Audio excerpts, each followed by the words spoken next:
அஸ்ஸலாமு அலைக்கும் வரஹ்மத்துல்லாஹி வபரகாத்துஹு. ஏக இறைவனின் சாந்தியும் சமாதானமும் அதனுடைய கருணையும் அதனுடைய அருள் வளங்கள் அனைத்தும் நம் அனைவரும் மீதும் உண்டாவதாக. அன்புக்குரிய சகோதர சகோதரிகளே, இன்னைக்கு நாம எதை பத்தி பேச போறோம்னா, ஒரு திருட்டு சம்பவம் நடந்து விட்டது. அதுல அந்த யார் திருடன் கண்டுபிடிக்கிறதுக்காக அந்த சிசிடிவி ஃபுட்டேஜ் அதை போட்டு பார்க்குறாங்க. அதில் ஒருத்தர் அந்த ரூமுக்குள்ளே போயிட்டு வராரு. அந்த காட்சியை பார்த்தோன்னே அவர் தான் திருடன் முடிவு பண்ணி திருட்டு பட்டம் கட்டுறாங்க. அதுக்கப்புறம் உண்மை தெரிய வருது, அவர் திருடலை, இன்னொருத்தர் தான் திருடினார் அப்படின்ற விஷயம் தெரிய வருது. இந்த மாதிரியான ஒரு சந்தர்ப்பத்தில் இப்போ ஒவ்வொரு மனுஷன் வாழ்க்கையில் கூட இந்த மாதிரி சந்தர்ப்பம் அதாவது இந்த மாதிரி ஒரு சம்பவம் நடந்திருக்க வாய்ப்பு இருக்கு. அதாவது நீங்கள் ஒரு தப்பு பண்ணியிருக்கவே மாட்டீங்க, ஆனால் என்னென்னா அந்த தப்பு நடந்த இடத்துல நீங்கள் மட்டும்தான் இருந்திருப்பீங்க. அது மாதிரியான சந்தர்ப்ப சூழ்நிலை சாட்சி சொல்லும். அப்போ உலகமே உங்களுக்கு எதிரான கருத்துலாம் இருப்பாங்க. நீ நல்லவன் தான்ப்பா, இல்லைன்னு சொல்லல, ஆனால் அந்த சம்பவம் நடக்கும்போது நீ மட்டும்தான் இருந்திருக்க. அப்போ வேற யாரும் அதை செஞ்சிருக்க முடியாது, நீ தானே செஞ்சிருக்க முடியும் அப்படின்னு பெத்த தாய் கூட சொல்லுவாங்க. கட்டின மனைவி, மகன், மகள், நண்பன் எல்லாருமே சொல்லுவாங்க, எப்பா நீ நல்லவன் தான் நல்லா தெரியும், ஆனால் அந்த சம்பவம் நடக்கும்போது ஒன்றை தவிர வேற யாரும் இல்லை. அப்போ வேற யார் செஞ்சிருக்க முடியும்? ஆணைக்கும் அடிசருக்கும் அப்படின்ற மாதிரி, யானைக்கும் அடிசருக்குன்ற மாதிரி அந்த சமயத்தில் நீ ஏதாவது ஸ்லிப்பாயிட்ட போல் இருக்கு அப்படின்ற மாதிரி நம்ம உலகமே குற்றம் சாட்டும். அப்போ திருக்குறான்ல சில வசனங்கள் படிக்கும்போது நம்ம அனுபவம் இல்லாமல் படிக்கும்போது அல்லாஹ் சொல்கிறான் இதுதான் உண்மை அப்படின்னு சொல்லிட்டு நம்ம அதை கடந்து போயிடுவோம். ஆனால் அனுபவத்தோடு படிக்கும்போது அதை ரொம்ப என்ஜாய் பண்ணி அந்த வசனத்தை ரசிப்போம், ரசித்து உள்வாங்கிக்கிடுவோம். அது நம்ம மௌத்தார வரைக்கும் அந்த வசனம் மறக்காது.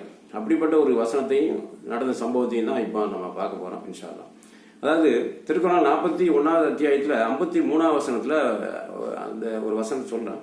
அதனுடைய கடைசி பகுதி அதுதான் இப்போ நம்ம பேச எடுத்துக்கிட்ட விஷயம். அந்த வசனத்தை முழுசாக படிச்சிடறேன், அந்த கடைசி பகுதியையும் படிக்கிறேன் இன்ஷா அல்லாஹ். அவுது பில்லாஹி மினஷ் ஷைத்தானிர் ரஜீம் பிஸ்மில்லாஹிர் ரஹ்மானிர் ரஹீம்.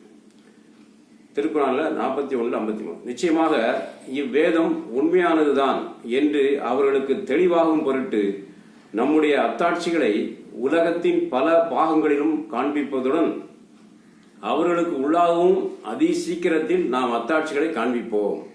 நபியே, உங்கள் இறைவன் நிச்சயமாக அனைத்தையும் பார்த்து கொண்டிருக்கிறான் என்பது உங்களுக்கு போதாதா? இதுதான் அந்த கடைசி வரி தான் நம்ம பேச எடுத்துக்கிட்ட அந்த விஷயம். நபியே, உங்கள் இறைவன் நிச்சயமாக அனைத்தையும் பார்த்து கொண்டிருக்கிறான் என்பது உங்களுக்கு போதாதா? இப்போ அந்த பள்ளிவாசல்ல நடந்த அந்த திருட்டு சம்பவத்தை பாருங்க.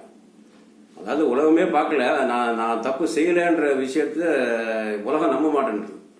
நீ தான் அந்த இடத்துல இருந்தா நீ தான் அந்த தப்பு பண்ண அப்படின்னு சொல்றாங்க.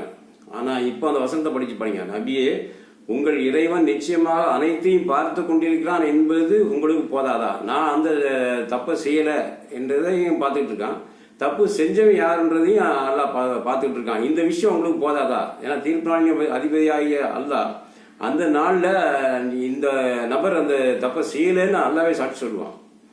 யார் செஞ்சான்றதுக்கும் அல்லாஹ் சாட்சி சொல்லுவான். ஏன்னா அல்லாஹ் எல்லாத்தையும் பார்த்துக்கிட்டு இருக்கேன்னு சொல்கிறான். இப்போ சென்னையில் ஒரு பள்ளிவாசலில் ஒரு சம்பளம் நடந்துச்சு. பள்ளிவாசலில் ஒரு எக்ஸ்டென்ஷன் ஒர்க், ஒரு சிவில் ஒர்க் நடந்துகிட்டு இருந்துச்சு. அதில் மேஸ்திரி, கொத்தனார், சித்தாள்கள் அதெல்லாம் வேலை செஞ்சுட்டு இருந்தாங்க. அந்த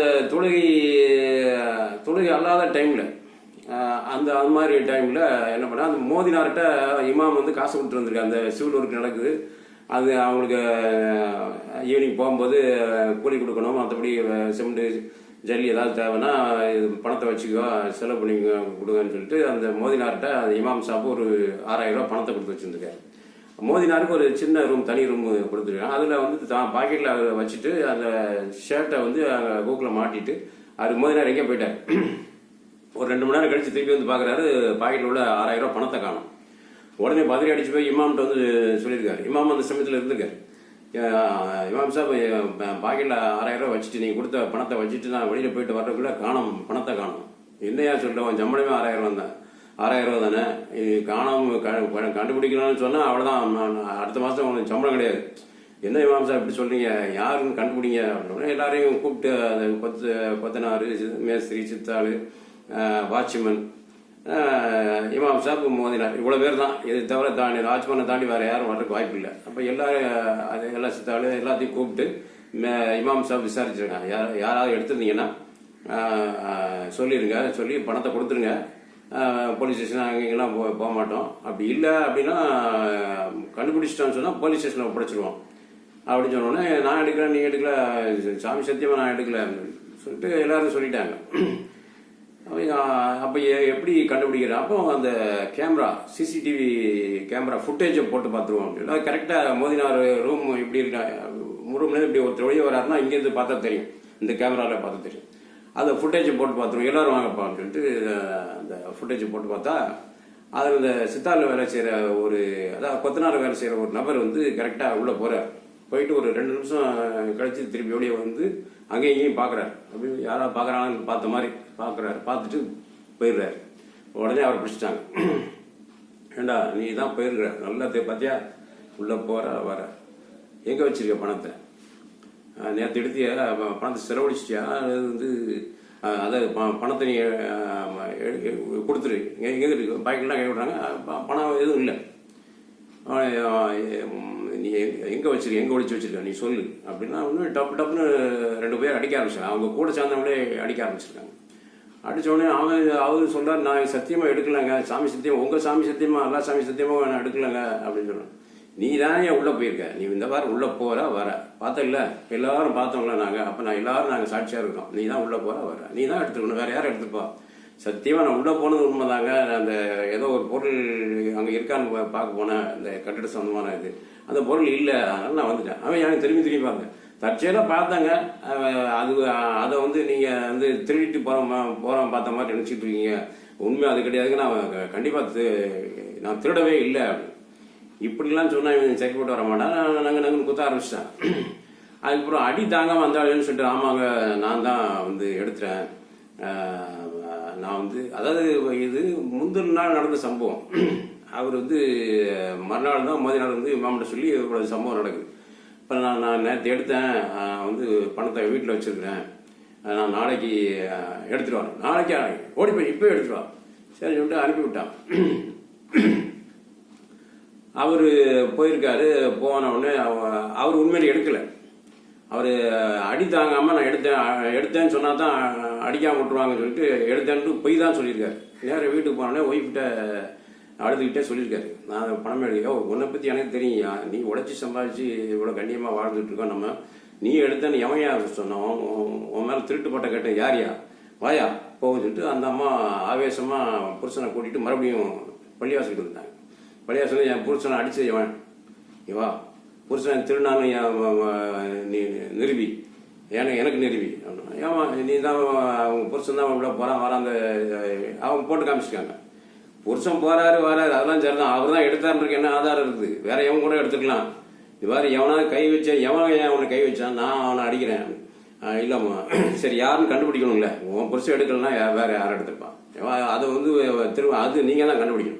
சரி அதுக்கு முன்னாடி ஒரு 2 மணி நேரத்துலேயே போட்டு பார்த்துருன்னு சொல்லிட்டு திரும்பி போட்டு பார்க்க எல்லாரும் உட்காந்து பார்க்குறாங்க, அந்த ஃபுட்டேஜை பார்க்குறாங்க. பார்க்கும்போது இவர் போகிறதுக்கு முன்னாடி ஒரு மணி நேரமோ 3/4 மணி நேரத்துக்கு முன்னாடி இன்னொரு கேரக்டர் உள்ள நுழையுது. அவரும் அந்த சித்தாள் வேலை பார்க்குறவர் தான். அவர் உள்ள போயிட்டு ஒரு 5 நிமிஷம் கழிச்சு அப்படி அவர் ஒன்றுமே நடக்காத மாதிரி போகிறார். அவரை பிடிச்சி திரும்ப அடிக்க போனாங்க. ஏப்பா அவரை தான் தப்பா அடிச்சிட்டோம், இவர்கிட்ட நான் நியாயமாக கேட்போம், இல்லைன்னா அவரை போலீஸ் ஸ்டேஷன் ஒப்படைச்சா அவங்க பார்த்துக்குவாங்க. அந்த ஆள் உண்மையை சொல்லிட்டான், ஆமாங்கய்யா நான் தான் எடுத்தேன், 6000 ரூபா எடுத்தேன், நேரத்தையே 3000 ரூபா செலவு பண்ணிட்டேன், இந்தாங்க 3000 ரூபான்னு எடுத்து கொடுத்துருவாங்க. அப்போ அந்த அம்மாவுக்கு கோவம் வந்துச்சு, வரியா செய்யாத தப்ப செஞ்சா சொல்லி என் புருஷன் அடிச்சிங்களா, இப்போ எவனை அடிக்கிறது, யாரெல்லாம் அடிங்க, என்கிட்ட அடி வாங்குனீங்களா, அம்மா அது ரொம்ப தப்பு நடந்து போச்சுமா, நீங்கள் அதை தப்பாக அனுப்பிச்சிக்காருன்னு சொல்லிட்டு அவங்களை சமாதானப்படுத்தி அனுப்பிட்டாங்க. இப்போ அந்த நபர் திருடாத நபரை அந்த ஃபுட்டேஜை பார்த்துட்டு நீ தான் திருடன்னு முதல்ல சொன்னாங்கல்ல, அந்த நபருடைய மனநிலையில இருந்து நீங்க நினைச்சு பாருங்க, நபியே உங்கள் இறைவன் நிச்சயமாக அனைத்தையும் பார்த்து கொண்டிருக்கிறான் என்பது உங்களுக்கு போதாதா?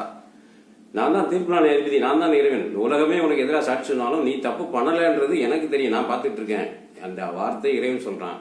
அந்த வார்த்தை உண்மையான இறை நம்பிக்கையாளர்களுக்கு இந்த வசனத்தை படிக்கும்போது ஒரு அவங்க வாழ்க்கையில் இதுக்கு முன்னாடி ஒரு நடந்த சம்பவம், இந்த மாதிரி நடந்த ஒரு சம்பவம் நடந்துட்டு தான் இதை படிக்கும்போது ரொம்ப ரொம்ப ஒரு கண்ணில் கண்ணீர் வரும், நமக்கு ரொம்ப ஆறுதலாகவும் சந்தோஷமாகவும் இருக்கும். ஒரு சினிமா பாட்டு கூட உண்டு, சோம்பேறியாக இருந்து விட்டாக்கா சோறு கிடைக்காது தம்பி, சுறுசுறுப்பு இல்லாம தூங்கிக்கிட்டு இருந்தா துணியும் இருக்காது தம்பி. இது வரைக்கும் கரெக்டு. அடுத்தவன் சொல்ல போற வார்த்தை தான் ரொம்ப ரொம்ப முக்கியமானது. இதை அடுத்தவன் சொன்னா கசக்கும், கொஞ்சம் அனுபவம் இருந்தா இனிக்கும். இந்த அனுபவம் இருந்ததுன்னு சொன்னா அப்ப இறைவனுடைய அந்த வசனம் நமக்கு இனிக்கும். இது சம்பந்தப்பட்ட இன்னொரு சம்பவம் நடந்துச்சு. ஒரு 5 ஆண்டுகள் முன்பாக 4-5 ஆண்டுகள் சிந்தாரிப்பேட்டை, சென்னை சிந்தாரிப்பேட்டில் ஒரு ஸ்லம் ஏரியாவில் ஒரு சின்ன பள்ளிவாசல், அதில் உள்ள அந்த சிலம் குழந்தைகளுக்கு டியூஷன் சொல்லி கொடுத்துருந்தேன். ஈவினிங் ஸ்கூல் டியூஷன், அது ஜமாத்தே இஸ்லாமியன்லேருந்து அரேஞ்ச் பண்ணியிருந்தாங்க. நான் தான் டியூஷன் மாஸ்டர், போய் 1 hour டியூஷன் சொல்லி கொடுத்துட்டு வருவேன். அப்போ ஒரு நாள் ஒரு பொண்ணு 4 நாளாக வரல, 5-6 நாள் வந்துருக்குறா. அன்னைக்கு வந்துருக்கா.